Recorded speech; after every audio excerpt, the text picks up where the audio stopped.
नमस्ते साथियों, कैसे हैं आप लोग। उम्मीद करते हैं स्वस्थ मस्त होंगे। आज हम लोग यूपीएसआई के मूल विधि में जन सूचना के अधिकार अधिनियम जिसमें दिया गया है, इसके बारे में आज बातचीत करेंगे। तो ये सबसे पहले जानते हैं क्या है जन सूचना का अधिकार। देखिए, जन सूचना का अधिकार अधिनियम 2005 में पारित किया गया। इससे क्या है, नागरिकों को सरकारी कार्यों में पारदर्शिता और जवाबदेही का अधिकार देता है। क्या करता है, नागरिकों को सरकारी कार्यों में पारदर्शिता लाने के लिए और जवाबदेही के लिए अधिकार प्रदान करता है।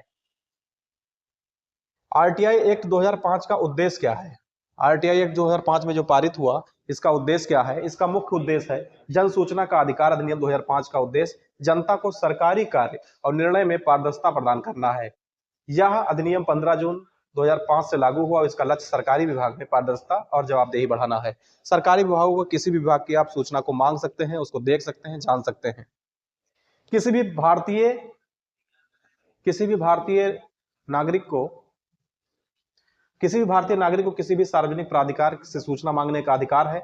यह अधिनियम लोकतंत्र को मजबूत करने और भ्रष्टाचार को कम करने में महत्वपूर्ण भूमिका निभाती है। कब लागू हुआ है, 15 जून 2005 को अधिनियम लागू हुआ है और भारतीय जो नागरिक हैं इससे सूचना मांग सकते हैं। 15 जून 2005 के बाद 120 दिन के बाद इसमें कुल 31 धाराएं हैं। कुछ धाराएं तो लागू हो गई थी, कुछ धाराओं को बाद में लागू किया गया। 6 अध्याय, 31 धाराएं हैं और 2 अनुसूची हैं। सभी के बारे में चर्चा करेंगे जो बहुत महत्वपूर्ण है। यूपीएसआई के जो विगत वर्षों में प्रश्न पत्रों में पूछा गया है, उनके प्रश्नों को भी इसके बाद रखा गया है। इसकी हम अब बात करें कि मुख्य परिभाषाएं क्या हैं। आरटीआई एक्ट की मुख्य परिभाषाएं क्या है। इसमें मुख्य है सूचना क्या होता है, किसी रिकॉर्ड, दस्तावेज, रिपोर्ट, निर्णय या सार्वजनिक प्राधिकरण में उपलब्ध कोई भी डेटा जो नागरिकों के लिए प्रासंगिक हो, इसको सूचना कहा जाता है। सार्वजनिक प्राधिकरण किसको कहते हैं, केंद्र या राज्य सरकार के विभाग जिसमें बोर्ड, आयोग, निगम और अन्य सरकारी संस्थाएं जो आरटीआई के दायरे में आती हैं, सबको इसके अंतर्गत में रखा गया है। सूचना का अधिकार अगर हमको प्राप्त करना है तो करेंगे कैसे, सूचना का अधिकार कैसे प्राप्त करें, उसके लिए आरटीआई आवेदन तैयार करें। किसी सरकारी विभाग के पास लिखित में आवेदन जमा करें। स्पष्ट रूप से उसको बताना होगा कि हम किस प्रकार की सूचना चाहते हैं। उसके बाद में उसके शुल्क है, 10 रुपए शुल्क देना होता है। बीपीएल कार्ड धारक के लिए कोई भी शुल्क नहीं रखा गया है।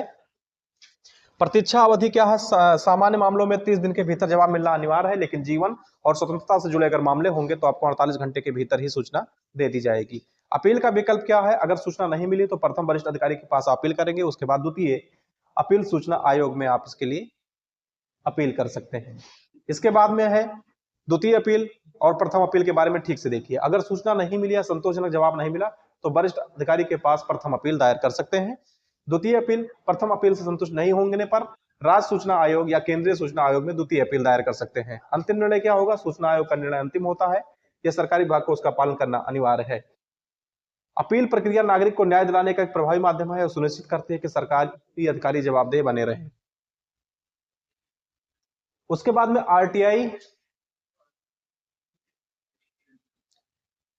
आरटीआई एक्ट 2005 के जो प्रमुख प्रावधान हैं, जिसमें से प्रमुख रूप से जो धाराएं हैं उनके बारे में देखेंगे। वैसे तो इसमें 31 धाराएं हैं, कुछ तो 120 दिन के बाद लागू होती हैं और कुछ तुरंत लागू हो जाते हैं, लेकिन हमें जो परीक्षा की दृष्टि से बहुत महत्वपूर्ण धाराओं को देख लेते हैं। धारा 3 में कहा गया सूचना का अधिकार, नागरिक सूचना मांग सकते हैं और सरकारी विभाग को जवाब देना अनिवार्य होता है। सूचना 4 में सूचना का खुलासा है, सार्वजनिक प्राधिकार को स्वचालित रूप से जानकारी उपलब्ध कराना अनिवार्य है।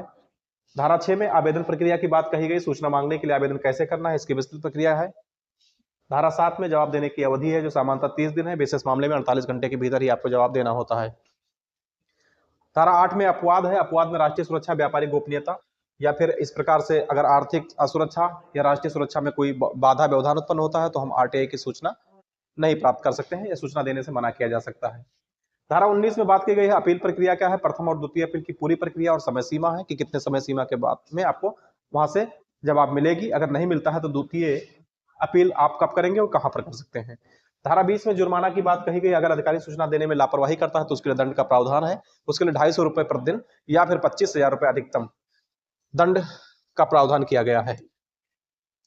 आरटीआई एक्ट के कुछ अपवाद हैं, उसके अपवाद को भी देखिए। अगर आरटीआई अधिनियम की धारा 8 में कुछ विशेष सूचना देने से मना करने का भी प्रावधान है। ये अपवाद राष्ट्रीय हित और सुरक्षा को ध्यान में रखते हुए बनाया गया है। राष्ट्रीय सुरक्षा में क्या है, देश की सुरक्षा है, रणनीतिक, वैज्ञानिक या आर्थिक हितों से जुड़ी जानकारी जो राष्ट्र के लिए हानिकारक हो सकती है, ये सूचना देने से मना करेंगे। व्यापारिक गोपनीयता में व्यापारिक रहस्य या वित्तीय व्यापारिक वाणिज्यिक गोपनीय जिसके खुलासे से प्रतिस्पर्धा प्रभावित हो सकती है, इसकी सूचना नहीं दी जा सकती है। यूपीएसआई और संवेदनशील डेटा है। यूपीएसआई का full form Uttar Pradesh sub inspector नहीं है, इसका मतलब unpublished price sensitive information, share बाजार को प्रभावित कर सकती है और निजी व्यक्तिगत जानकारी भी प्रभावित हो सकती है। न्यायिक प्रक्रिया में अगर कोई अदालती कार्रवाई में बाधा डालने वाली या जांच में रुकावट पैदा करने वाली जानकारी है तो इस प्रकार की जानकारी को देने से भी मना किया जा सकता है। अब अधिकारियों की जिम्मेदारी और दंड के बारे में बात कर लेंगे, जहां से ज्यादा प्रश्न पूछे जाते हैं। अधिकारियों की जिम्मेदारी है समय पर सूचना उपलब्ध कराना, सही और पूरी जानकारी देना, आवेदन को उचित विभाग में भेजना, नागरिकों की सहायता करना और रिकॉर्ड को सुरक्षित रखना। लापरवाही में दंड क्या है? अगर कोई अधिकारी जानबूझकर सूचना देने से मना करता है तो प्रतिदिन 250 रुपए का जुर्माना है या अधिकतम 25,000 रुपए तक का जुर्माना लगाया जा सकता है। अंत में एक बार ब्रीफली इसको देख लेते हैं कि पूरा इसमें क्या है। संक्षेप में देख लेते हैं। इसमें पारदर्शिता लाने के लिए कानून बनाया गया। आरटीआई 2005 जनता को सरकारी सूचना तक पहुंच देता है और लोकतंत्र को मजबूत करता है। संवेदनशील सूचना को देने से मना किया जा सकता है और जवाबदेही किसकी होती है? सरकारी अधिकारी संगठन जवाबदेह हैं और ये किसी प्रकार की सुनवाई नहीं करने पर आप अपील कर सकते हैं प्रथम और द्वितीय अधिकारी के पास। आरटीआई अधिनियम नागरिक को सशक्त बनाता है और सरकार में पारदर्शिता लाता है। भ्रष्टाचार को कम करने का यह एक प्रभावी माध्यम है।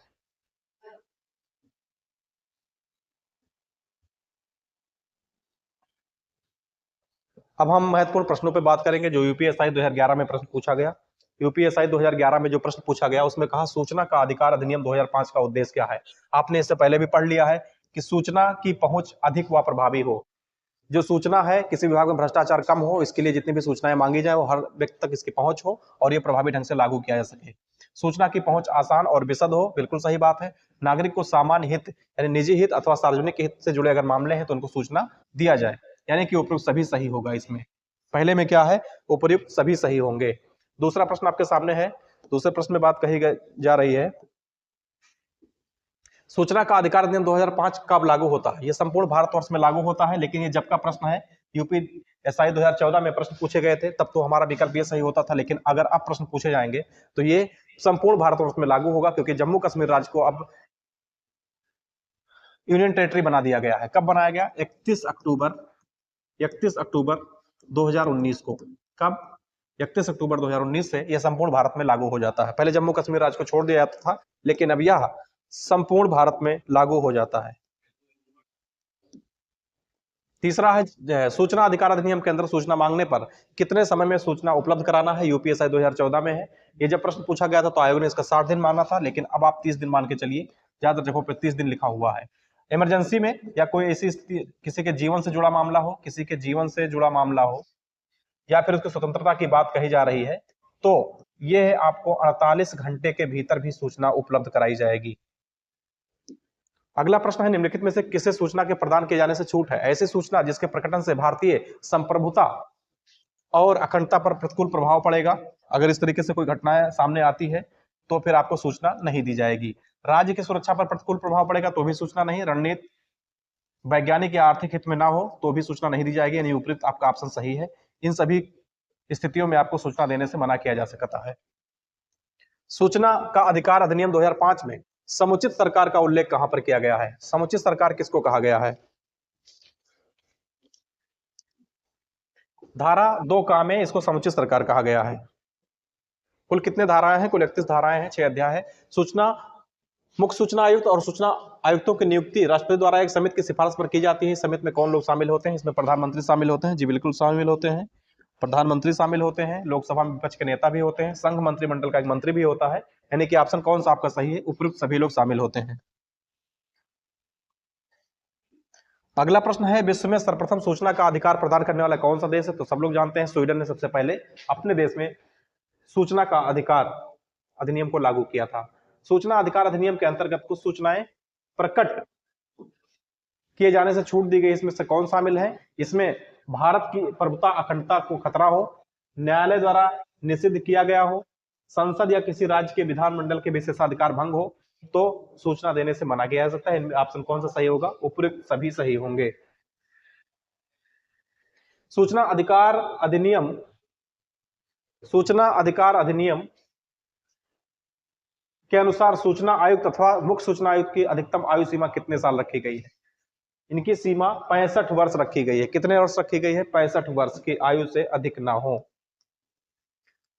सूचना आयुक्त अथवा मुख्य सूचना आयुक्त के हटाए जाने का प्रावधान किसमें किया गया है? इनको अगर हटाने की बात कही जाए तो किस धारा में इनको हटाने की बात कही गई है? इनको धारा 14 में हटाने की बात कही गई है। अगर इस प्रकार से कोई सूचना होती है तो इनको धारा 14 के माध्यम से हटाने का प्रावधान किया गया है। अगला प्रश्न है राज्य मुख्य सूचना आयुक्त और राज्य सूचना आयुक्त की नियुक्ति किसके द्वारा की जाती है? तो यह राज्यपाल के द्वारा की जाती है। इनकी नियुक्ति किसके द्वारा होती है? राज्यपाल के द्वारा। सूचना अधिकार अधिनियम के तहत आरटीआई के तहत यह साबित करने का भार किस पर है कि अनुरोध को अस्वीकार किया जाए, जो न्यायोचित था उसको केंद्रीय सूचना आयोग और राज्य सूचना आयोग दोनों ही उसको अस्वीकार करने का अधिकार रखती हैं, यानी कि उपयुक्त दोनों ऑप्शन आपका सही होगा। अगला प्रश्न, सूचना अधिकार के तहत केंद्रीय सूचना अधिकारी तो राज्य सूचना अधिकारी बिना युक्त कारण के सूचना के लिए आवेदन पत्र अस्वीकार करना अथवा गलत सूचना देने पर कितने रुपए की जुर्माना लगाई जा सकती है? आपने अभी शुरुआत में पढ़ा कि 250 रुपए प्रतिदिन या अधिकतम कितना 25,000 रुपए का जुर्माना लगाया जा सकता है। ऑप्शन सी आपका एकदम राइट है। अगला प्रश्न आपके सामने है, राज्य मुख्य सूचना आयुक्त की पदावधि कितने हैं? इसकी पद की अवधि कितने साल तक वो अपने पद पे बने रह सकते हैं? कितने साल तक अपने पदों पर बने रह सकते हैं? वो 5 वर्ष तक बने रह सकते हैं। कितने वर्ष तक? सूचना अधिकार अधिनियम के अंतर्गत सक्षम प्राधिकारी द्वारा नियम बनाने की शक्ति किसमें है? किस धारा में नियम बनाने की बात कही गई? धारा 28 में नियम बनाने की शक्ति प्रदान की गई है। सूचना का अधिकार अधिनियम 2005 को राष्ट्रपति की स्वीकृति कब हुई? भाई राष्ट्रपति की स्वीकृति होगी तभी तो ये कानून बनेगा। राष्ट्रपति की स्वीकृति 15 जून 2005 को होती है और इसके 120वें दिन और जो बचे हुए जितने भी धाराएं थी वो लागू हो जाती है। कुछ धाराएं तो इसी दिन से लागू हो जाती हैं।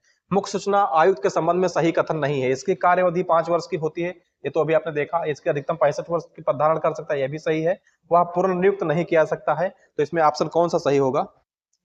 वह पुनर्नियुक्त नहीं किया जा सकता है। कौन? वह पुनर्नियुक्त नहीं किया जा सकता है। कथन सही नहीं है। अगला है, सूचना का अधिकार अधिनियम 2005 कब से लागू है? तो अभी हमने बताया कि 120वें दिन पूर्ण रूप से लागू हो जाता है पूरे देश में। तो 12 अक्टूबर 2005 को पूर्ण रूप से लागू हो जाता है सभी 31 धाराओं के साथ में। सभी 31 धाराओं के साथ में लागू हो जाता है। सूचना का अधिकार अधिनियम के कौन से प्रावधान तत्काल प्रभावी हो गए थे? शुरुआत में ही लागू हो गए थे। वो कौन कौन से शुरुआत में लागू हो गए थे?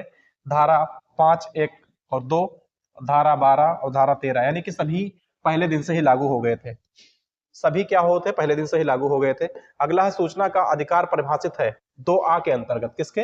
2A के अंतर्गत परिभाषित है। और सूचना किस में परिभाषित है? 2 के अंतर्गत सूचना को भी परिभाषित कर दिया गया है। अगला है, सूचना के अंतर्गत क्या आते हैं? सूचना के अंतर्गत लॉग बुक आता है। क्या आता है? Log book. ये राय नहीं होते हैं, मेमोज नहीं है, ये भी नहीं, लॉग बुक आते हैं। सूचना से तात्पर्य निम्न से किन सामग्री से? ईमेल भी रहेगा उसमें, संविदाएं और नमूने, रिपोर्ट्स, यानी कि उपयुक्त सभी क्या रहेंगे उसमें? उपयुक्त सभी। प्रश्न नंबर 24 में आपके हैं, एक आम नागरिक किसी भी लोक प्राधिकरण से किस प्रकार सूचना प्राप्त कर सकता है? किसी कार्य या किसी क्रिया के दस्तावेज का निरीक्षण, किसी अभिलेख की शत प्रतिलिपि का निरीक्षण, सामग्री के नमूने प्राप्त करना, या सभी? वो सभी प्राप्त कर सकता है। क्या कर सकता है? सभी प्राप्त कर सकता है। किसी कार्य या क्रिया के दस्तावेज का निरीक्षण भी प्राप्त कर सकता है, किसी अभिलेख की शत प्रतिलिपि का निरीक्षण भी कर सकता है, सामग्री के नमूने पत्र भी प्राप्त कर सकते हैं। सूचना का अधिकार निम्नलिखित में से किससे प्राप्त है? तो प्रत्येक व्यक्ति को या प्रत्येक नागरिक को? प्रत्येक व्यक्ति को नहीं, प्रत्येक भारतीय नागरिक को प्राप्त है। किसको? प्रत्येक भारतीय नागरिक को यह अधिकार प्राप्त है। प्रत्येक नागरिक को सूचना का अधिकार अधिनियम की किस धारा के अंतर्गत? अब पूछा है कि सबको प्राप्त है, लेकिन किस धारा के अंतर्गत? तो धारा 3 के अंतर्गत। लोक प्राधिकारी सूचना उपलब्ध कौन कराएगा? निःशुल्क या लोक प्राधिकारी द्वारा सूचना उपलब्ध कराएगा ऐसी लागत पर जो माध्यम या मुद्रण लागत मूल्य के लिए विहित है।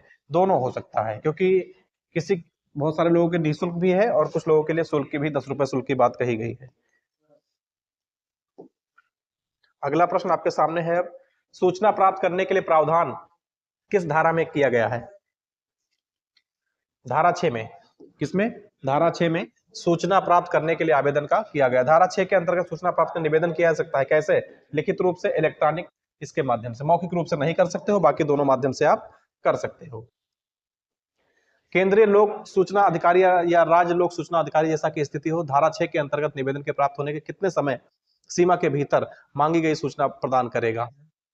देखिए यथासंभव शीघ्रता के साथ भी है, 30 दिन के साथ भी है, इमरजेंसी में 48 के साथ में भी है, तो आप उपयुक्त सभी पे चले जाएंगे। किसमें? उपयुक्त सभी पे चले जाएंगे। सूचना के अधिकार अधिनियम के तहत जन सूचना अधिकारी चाहिए गई सूचना शुल्क के पश्चात कितने दिन के अंदर प्राप्त कर सकता है? वह 30 दिन के अंदर प्राप्त कर सकता है।